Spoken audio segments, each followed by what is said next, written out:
பாடசாலை மாணவர்கள் வெளிப்படுத்தும் வினோத வெளிப்பாடு. கல்வித்துறைக்கு காத்திருக்கும் பாரிய ஆபத்து. அரசு தரப்பிலிருந்து அதிரடி அறிவிப்பு.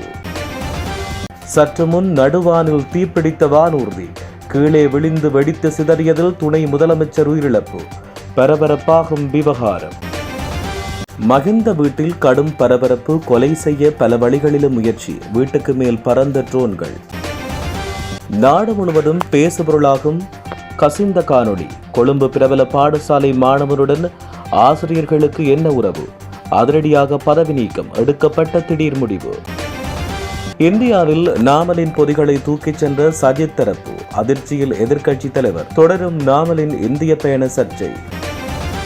நிகழ்வொன்றுக்கு நடுவில் திடீரென்று புகுந்த துப்பாக்கிதாரிகள். தாக்குதலில் பரிதாபமாக பலியான நபர். வெளியான பகீர் காரணம். உடுத்துறையில் வேக கட்டுப்பாட்டை இழந்த சீமேந்தி லொரி மண்ணுக்குள் புதைந்து போனதால் தப்பித்த உயிர். ஹெரோயின் போதைப்பொருள் வைத்திருந்த பெண் போலீஸ் உத்தியோகத்தர். காவல்துறை பிரிவுக்கு காத்திருந்த அதிர்ச்சி. அதிரடியாக கைது. ஐஸ் போதைப் பொருளை பாவித்து யாழ் கொழும்பு சொகுசு பேருந்தை ஓட்டிய நபர். நடுவீதியில் திடீரென்று மறித்த போலீசார். ஜனாதிபதி அனுரவின் அதிரடி நடைமுறை. இலங்கையின் சக்தி வாய்ந்த அரசியல் குடும்பத்தின் பிரபல பெண்மணி கைதாகலாம். கொழும்பு அரசியலை பரபரப்பாக்கிய சம்பவம். திருவண்ணாமலை புத்தர் சிலை விவகாரம். கசபதேரர் உள்ளிட்ட 10 பேரின் விளக்கமறியல் நீடிப்பு. மீண்டும் சர்ச்சையாகும் விவகாரம். யாழ் பண்டத்தெருப்பில் இருந்த இராணுவ முகாம் அகற்றம். 14 ஆண்டுகளுக்கு பின்னர் உரிமையாளர் கைகளுக்கு. அருட்தந்தையை தாக்கிய போலீசார். வீதிக்கிறங்கிய மத குருக்கள் மற்றும் கன்னியர் சபையினர். பெரிய இடம் வரை சென்று பேசு பொருளான விவகாரம். இனி தொடர்வது விரிவான செய்திகள். கொழும்பு கிருளப்பனையில் உள்ள முன்னாள் ஜனாதிபதி மஹிந்த ராஜபக்சவின் வீட்டின் மேல் 2 முறை ஆளில்லா விமானங்கள் பறந்து சென்றதாக தகவல்கள் வெளியாகியுள்ளன. இந்த ஆளில்லா விமானங்கள் நேற்றைய தினம் பிற்பகல் பறக்கவிடப்பட்டதாக தென்னிலங்கை ஊடகம் ஒன்று செய்தி வெளியிட்டுள்ளது. இது மஹிந்த ராஜபக்சவின் உயிருக்கு அச்சுறுத்தல் என்றும் இது தொடர்பில் போலீசில் முறைப்பாடு அளிக்கப்பட்டுள்ளதாலும் இதுவரை எவ்வித நடவடிக்கையும் எடுக்கப்படவில்லை என்றும் கூறப்பட்டுள்ளது. இந்த ஆளில்லா விமானங்கள் பறக்கவிடப்பட்டமை ஒழுங்கமைக்கப்பட்ட முறையில் செய்யப்பட்டதா என்பதில் கடுமையான சந்தேகம் நிலவுவதாக தெரிவிக்கப்பட்டுள்ளது. முன்னாள் ஜனாதிபதி மஹிந்த ராஜபக்ச கொழும்பு விஜயராமவில் உள்ள தனது உத்தியோகபூர்வ இல்லத்திலிருந்து வெளியேறி தற்போது கொழும்பு கிருளப்பனையில் உள்ள ஒரு வீட்டில் வசித்து வருவதாக தெரிவிக்கப்பட்டுள்ளமை குறிப்பிடத்தக்கது. கொழும்பில் அமைந்துள்ள பிரபல பாடசாலை ஒன்றில் மாணவருக்கும் பெண் ஆசிரியர்களுக்கும் இடையிலான நெருங்கிய உறவு மற்றும் சமூக ஊடகங்களில் பரவி வரும் அது தொடர்பான காணொலிகள் குறித்து அறிக்கை ஒன்றை சமர்ப்பிக்குமாறு கல்வி அமைச்சின் செயலாளர் நாலக கலவேவா பாடசாலை அதிபருக்கு அறிவுறுத்தியுள்ளார்.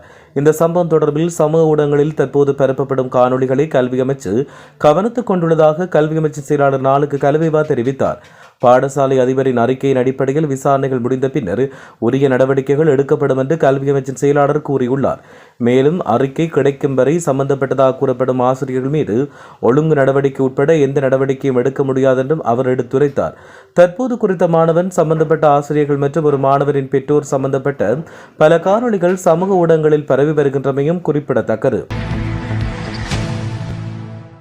இந்திய குடியரசு தின நிகழ்வொன்றில் கலந்து கொள்வதற்காக ஒடிசாவுக்கு நாமல் ராஜபக்ச சென்றிருந்தமை பேசுபொருளாக மாறியுள்ளது.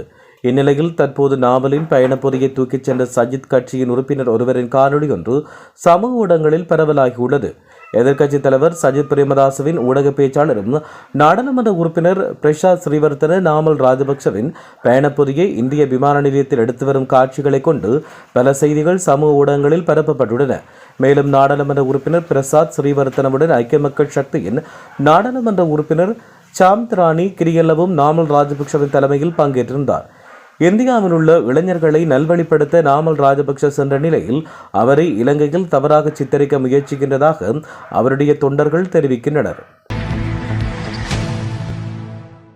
அம்பலாங்கொடை பகுதியில் நடந்த துப்பாக்கிச் சூட்டில் காயமுற்ற நபர் உயிரிழந்துள்ளார். துப்பாக்கிச் சூட்டுக்கான காரணம் இன்னும் வெளியாகவில்லை என்றும் துப்பாக்கிச் சூட்டில் பிஸ்டல் வகை துப்பாக்கி பயன்படுத்தப்பட்டிருக்கலாம் என்றும் சந்தேகப்படுவதாக போலீசார் குறிப்பிட்டனர்.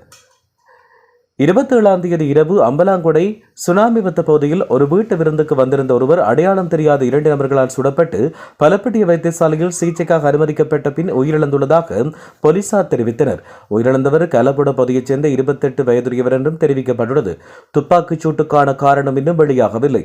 துப்பாக்கிச் சூட்டுக்கு பிஸ்டல் ரக துப்பாக்கி பயன்படுத்தப்பட்டிருக்கலாம் என போலீசார் சந்தேகிக்கின்றனர். இந்த சம்பவம் தொடர்பில் அம்பலாங்கொடை போலீசார் மேலதிக விசாரணைகளை மேற்கொண்டு வருகின்றனர்.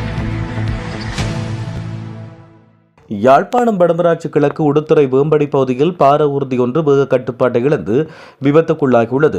சம்பவம் தொடர்பில் தெரிய வருகையில் மருதங்கேடிலிருந்து சீமேந்து பொதிகளுடன் ஆலியவழி நோக்கி பயணித்த இந்த லொரி உடுத்துறை வேம்படி பகுதியில் வேக கட்டுப்பாட்டை இழந்து விபத்துக்குள்ளானது. விபத்தின் போது பார ஊர்தியில் பயணித்தவர்களுக்கு காயம் எதுவும் ஏற்படவில்லை. சம்பவ இடத்துக்கு சென்ற மருதங்கணி போக்குவரத்து போலீசார் விபத்து தொடர்பாக மேலதிக விசாரணைகளை மேற்கொண்டு வருவதாக தெரிவிக்கப்பட்டுள்ளது. இந்த விபத்து நடந்த பகுதியில் உரிய வீதி குறியீடுகள் இல்லை என்பதால் இந்த பகுதியில் அதிகளவான விபத்துக்கள் இடம்பெற்று வருவதாக தெரிவிக்கப்பட்டுள்ளது.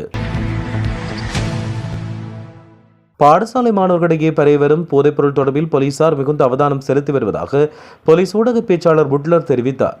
மேலும் தெரிவிக்கையில் பாடசாலைகளை அண்மித்த பகுதிகளில் ஐஸ், பொம்பாய், மிட்டாய், டபி, பிஸ்கட் ஆகியவை விற்பனை செய்வது போல மாவா, பாபுல் போன்றவற்றை மறைத்து விற்பனை செய்யும் முறை காணப்படுகிறது.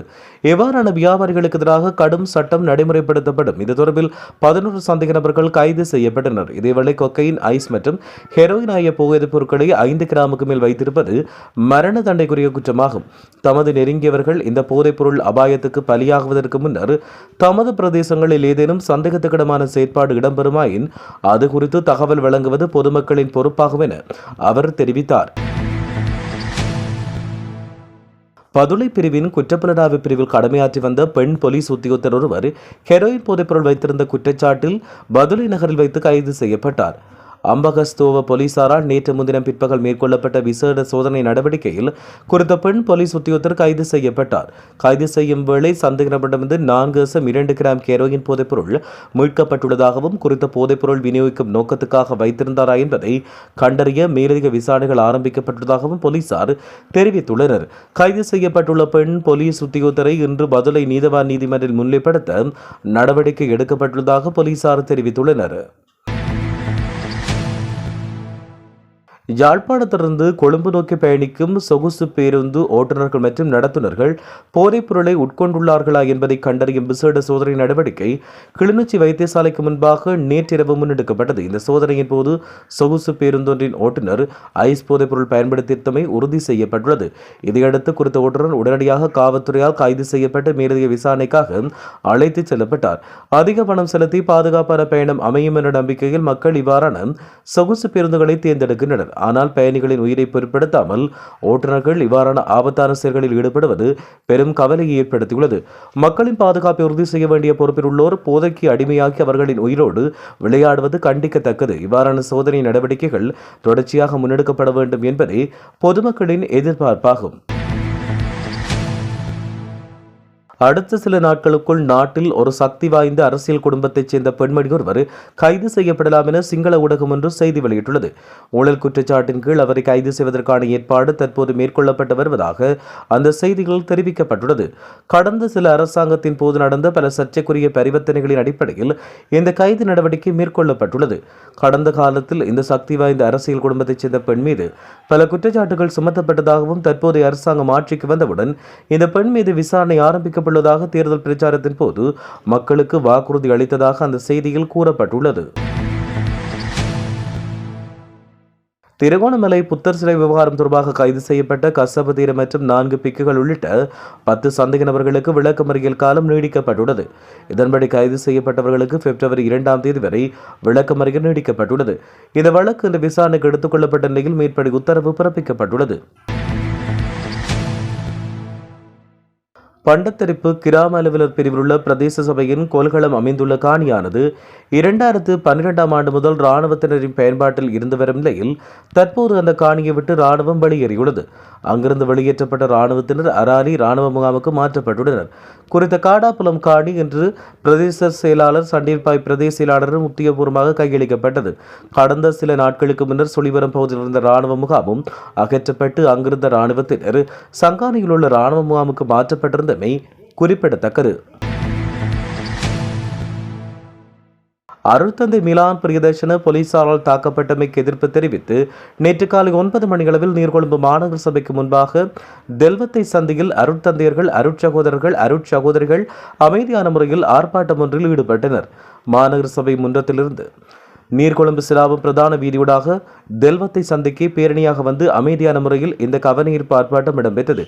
ஆர்ப்பாட்டத்தில் ஈடுபட்ட சகோதரிகள் இந்த தாக்குதலுக்கு எதிர்ப்பு தெரிவித்து எதிர்ப்பு வாசகங்கள் எழுதப்பட்ட சுலோக அட்டைகளை ஏந்தி இருந்தனர். பின்னர் ஆர்ப்பாட்டத்தில் ஈடுபட்ட அருட்தந்தையர்கள் சகோதரிகள் அமைதியான முறையில் கலைந்து சென்றதாக தெரிவிக்கப்பட்டுள்ளது. இந்தியாவின் மகாராஷ்டிரா துணை முதலமைச்சரும் தேசியவாத காங்கிரஸ் கட்சியின் தலைவருமான அஜித் பவார் பயணித்த வானூர்தி விபத்துக்குள்ளானதில் அவர் உயிரிழந்துள்ளதாக இந்திய ஊடகங்கள் செய்தி வெளியிட்டுள்ளன. மராட்டிய மாநிலம் பரமாதியில் வானூர்தி தரையிறங்கிய போது அஜித் பவாரின் சிறிய ரக வானூர்தி விபத்தில் சிக்கிக் கொண்டது. மகாராஷ்டிராவின் பாரமதியில் நடந்த விமான விபத்தில் துணை முதலமைச்சரும் தேசியவாத காங்கிரஸ் கட்சி தலைவருமான அஜித் பவார் உயிரிழந்துள்ளார். இதேவேளை பாரமதி விமான நிலையத்தில் அவசரமாக தரையிறங்க முயன்ற போது இந்த விபத்து ஏற்பட்டது. விமானிகள் மற்றும் பவாரின் பாதுகாப்பு பணியாளர்கள் உள்ளிட்ட மேலும் 4 பேர் இந்த விபத்தில் உயிரிழந்துள்ளனர். மும்பையிலிருந்து விமானம் புறப்பட்ட 1 மணி நேரத்துக்கு பின்னர் காலை 9 மணிக்கு இந்த சம்பவம் இடம்பெற்றது. இந்த விபத்தில் L&S ஏவியேஷன் நிறுவனத்துக்கு சொந்தமான தனியார் பிசினஸ் கிளாஸ் ஜெட் விமானம் சிக்கியது. அஜித் பவார் 4 முக்கிய பொதுக்கூட்டத்தில் கலந்து கொள்ள பராமதிக்கு செல்லவிருந்தார். விபத்து நடந்த இடத்திலிருந்து வெளியான காட்சிகளில் விமானத்தின் சிதைந்த பாகங்கள் தீப்பிடி தெரிவது காணப்பட்டது. தொழில்நுட்ப கோளாறுதான் இந்த விபத்துக்கு காரணம் என்றும் தெரிவிக்கப்பட்டுள்ளது. பாடசாலை மாணவர்கள் வெளிப்படுத்தும் வினோத வெளிப்பாடு, கல்வித்துறைக்கு காத்திருக்கும் பாரிய ஆபத்து, அரசு தரப்பிலிருந்து அதிரடி அறிவிப்பு. சற்று முன் நடுவானில் தீப்பிடித்த வானூர்தி கீழே விழுந்து வெடித்து சிதறியதில் துணை முதலமைச்சர் உயிரிழப்பு, பரபரப்பாகும் விவகாரம். மகிந்த வீட்டில் கடும் பரபரப்பு, கொலை செய்ய பல வழிகளிலும் முயற்சி, வீட்டுக்கு மேல் பறந்த ட்ரோன்கள். நாடு முழுவதும் பேசுபொருளாகும் கசிந்த காணொளி, கொழும்பு பிரபல பாடசாலை மாணவருடன் ஆசிரியர்களுக்கு என்ன உறவு, அதிரடியாக பதவி நீக்கம், எடுக்கப்பட்ட திடீர் முடிவு. இந்தியாவில் நாமலின் பொதிகளை தூக்கிச் சென்ற சஜித் தரப்பு, அதிர்ச்சியில் எதிர்க்கட்சி தலைவர், தொடரும் நாமலின் இந்திய பயண சர்ச்சை.